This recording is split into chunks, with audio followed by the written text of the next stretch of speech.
So first thing, we're going to start in your stance. You're orthodox, right? Left-handed or right-handed? I've been standing this way all the time, but I'm right-handed. Okay. Yeah, so I've been like this. For any reason or? I don't know. That's just how I punch a lot of time. Okay. So we can come back to this if you've been learning, but let's switch and just start in our orthodox position. So primarily, we want to be, our dominant side always wants to be loaded. So that's why we're back. So if I'm right-handed, normally most of my power is from my right side, yeah? So we normally keep that behind. The same way that if you was going to throw a ball, how would you throw it? So if I give you something, say I'm passing you. I guess like I'll go like this. So you see naturally where you went into left foot forward and your right stance, because naturally that's where you feel like you can generate power subconsciously without even thinking about it. So you didn't go to the opposite way and try and throw with your left hand. You've gone to a position where you've come and your load is here, and think about throwing a ball as the same way as you're throwing a punch.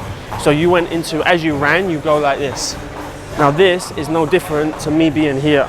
It's the same thing. Simply for you to generate force and generate power where you're looking to throw, you come automatically into this stance. We want like shoulder width, so start with your feet here, at least shoulder width, and then I want you to take the right foot backwards. This backwards, right? Dude, so the reason that we want width in our stance is for our balance. So think about a building structure, right? If I'm like in this position, then I'm off balance, right? So the closer my legs are together like this, the less upper torso movement I'm gonna have. The wider that I am, the more structurally balanced I am here. Interesting. That's why a sumo wrestler will be in a stance here, because they're strong and they're based into the floor, you know what I mean? Whereas a taekwondo fighter or a karate fighter is sideways because they want to be fast and light here. Okay. But they're not side to side strong, you know? So we want like a hybrid where we're in the middle, like a sprinting position. So now we've got movement in our upper torso because our legs can catch us, we've got a base, but we've got power and bend in our knees so we can generate power. But it like kind of hybrids. It's not too wide to the point where I can't move forwards and backwards. But it's not too narrow to the point where I can't move my head. So it's this nice little middle ground here where I can still move my feet, but I can still move my head. And then we end up bringing it into kicks and stuff like that. So bring that right foot back, keep that width into your stance, bring that right foot out a little bit. Bend in the knees. Here. Then from here, right? We've got a bounce in our shoulders, our arms are relaxed. We took our elbows into our ribs. So I want your elbows touching into your ribs. And then from here, I want you to bring your hands up like just there. We then look through our eyebrows. So I look down through my eyebrows. I don't want to think about keeping the chin down because then this restricts us. So if I pull my chin down, I end up like this. This is what I want to do. You hear my voice change? I want it to be relaxed and I want to look through my eyebrows. Then naturally my chin is already down. You see what I mean? So there's like a relaxed bounce in the neck. My elbows are inside of my ribs and I lift my hands up. And now I'm in this relaxed position where I'm not like in this tight position wasting energy. I'm relaxed, but I'm in a guarded position. My hands are just like under and over my eyebrows here and my eyes so I can catch and defend. Wow, it's so interesting because like I can feel my calf getting sore because I'm so used to doing this. But you were saying tuck my chin down. Nah, don't touch my chin. Look through your eyebrows. Look through my eyebrows. So like imagine you're trying to look through your eyebrows there and then you see naturally your chin comes down. See what I mean? Okay. So rather than like what's the purpose of looking through your eyebrows again? So if I try and think about my chin coming down, this like restricts me and it becomes super tight. See what I mean? So now this is awkward and now like everything else is like really tight. So instead of me thinking about keeping my chin down and fighting like this, I just look through my eyebrows and then you see how my voice won't change because there's no tension. But naturally my chin is now in a guarded position. Now as I bring my elbows into my ribs and I lift my hands up here, you see now naturally I'm in a guarded position.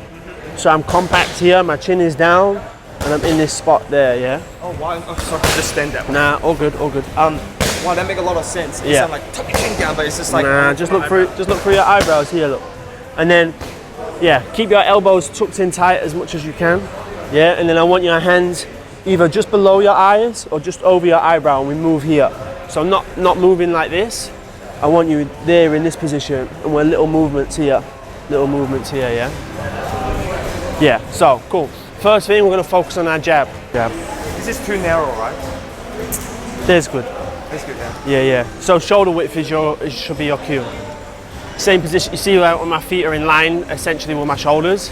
Oh, you stay with it wider. Yeah, like my shoulders are here. Look, and then if I was to draw a line down. Yeah. Okay. Yeah. So the easiest way, yeah, come forward, right? So if you have your foot in a little bit, so you're quite narrow, right? So naturally you're kind of standing here. So go to that position. Oh yeah. Like Yeah, yeah, here, right. Stand in your stance, yeah, and don't let me move you. Come back. Stand in your stance there and don't let me move you. Now widen your stance a little bit so your shoulder width. Yeah, a little bit more than that. Yeah, now bending your legs. Yeah, a little bit more than that. See what I mean? Now you're stronger. So this is the same thing when we're absorbing shots. Okay. Yeah, I don't want to be narrow here and I get hit and then I'm off balance and then I'm out of position. I want to be able to absorb shots, you know, and that's going to come from this position. So that shoulder width position there, where I can base in through the floor. Start with our jab, A to B, okay? So no prior movement, it's just forwards and back here, yeah? So extend and then back, yeah. Just there. Elevate, yeah, a little elevation in the back heel. And then from here, I'm in this bladed position, so my shoulders forward a little bit, yeah. And then this is just popping forward, boom, boom, yeah, yeah, yeah. A to B though, so it goes one line out and then one line back in. Yeah, yeah. Like this. Yes. Yes. Yeah. There you go. Sorry. Yes. Yep. There you go. Now I want this to be compact with this opposite hand. Say again? So I want the right hand more compact. So as I'm shooting this hand out, I naturally need to become more compact in my head. The place that we're most vulnerable to get hit is when we're hitting. So it's not necessarily when we're here because we're defending and we're in a guarded position.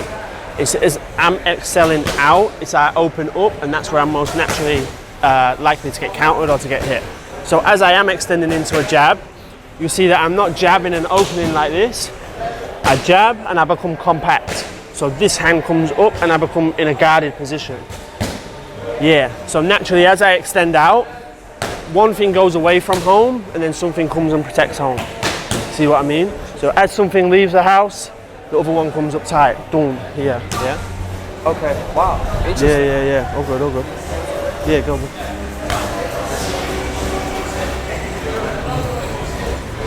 Yes, better. Keep some weight in this back leg. So now I don't want to lean over like this. If I lean over like this, if I can fall. yeah, yeah, yeah. Okay. So I always want to transition back a little bit. Pop, pop, pop, pop. See? Yeah, yeah. Even a little bit more. Okay. Yeah, yeah, yeah. See now, see how you're centered and you don't move when you jab. Is that good? Yeah. You see on there, like a minute ago, as you're coming over, yeah. you're still kind of reaching in this position. It's like you're falling into a hole. I don't want to fall in, I want to be here, look. So even if I miss a jab, I'm ready to defend. Yeah. If I miss a jab and I come over my front leg like this, there's like a second where I can get countered, you know? Yes. Yeah. Yes. Yes. So much in fighting is principles rather than techniques. Think about principles rather than techniques, because there's a million techniques for everything that we can do. But if you focus down on core principles, then it's so much easier to think. Instead of focusing on techniques, there's so many different techniques that you can throw within martial arts and combat sports. What you want to focus on is principles. So instead of me thinking a million different things of where my hand goes when I do this, like a simple thing to think of defensively when you're throwing a shot is that something just has to return home. So something has to be protecting my face when I'm throwing a shot out. So rather than thinking this goes here, it's just as soon as one shot goes out, something else is compact the other side. If my right hand goes out, my left hand is compact. If I throw a left uppercut, my right hand is compact. If I throw my right, my left is compact. Wow, so then we're thinking about the principle of as a one extends, something else comes back and is tight. Can I learn that in school? Yeah. Okay. Go to link below. Yeah. So again, we're extending. So the same principle, one hand is just going out straight and the right is now tight on my head. So now as I transition and I throw my right hand, it's exactly the same. The principle is that as a one extends, one comes back and is compact. There you go. Yep. Yep. Yep. There you go, that's better.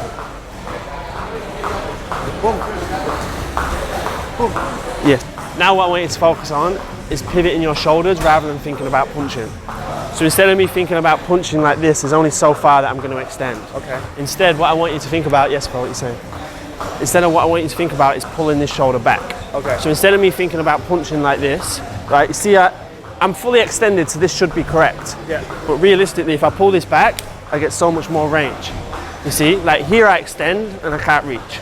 But here I pull this back and I rotate, I can hit.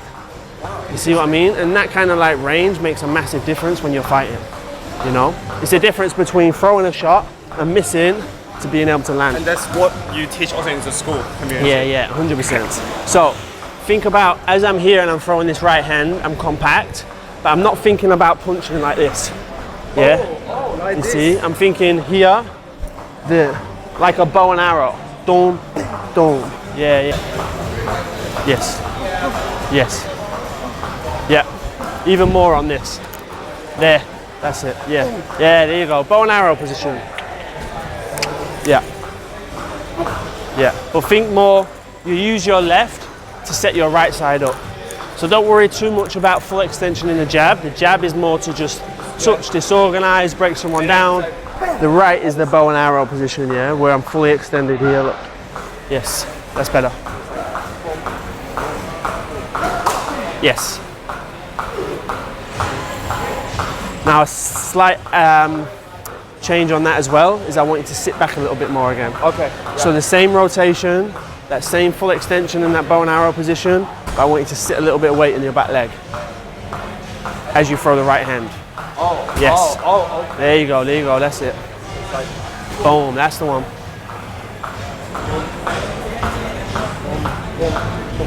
Yes.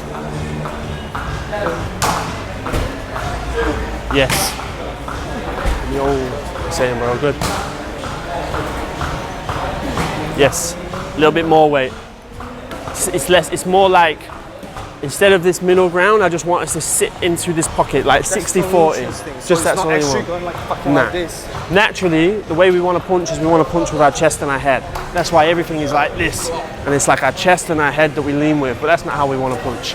We want to punch from like, all punching is basically an extension in the body. So if we can like get the body rooted to the floor and good rotation, your arms are then just extensions of your body.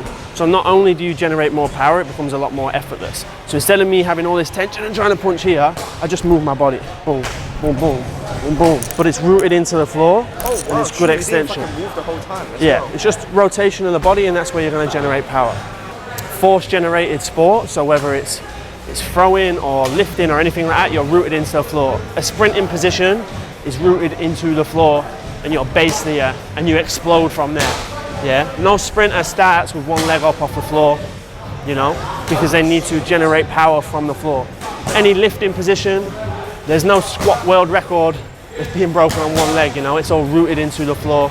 Okay. Do you know what I mean? Everything wants to be rooted from this position, sprinted position, scrum positions, sumo position, it's all rooted to the floor, that's where our power comes from. So us sitting back into this far leg allows us to stay rooted into the floor. Yes, and shoulders. There you go, that's better. Yes. Oh, I can feel my hip. Yeah. Oh shit. Yeah. Yes. Better. There you go. Yeah.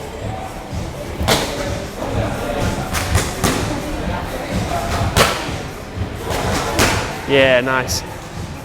Transition back a little bit. Yeah, there you go, that's better. Nice. Good shot.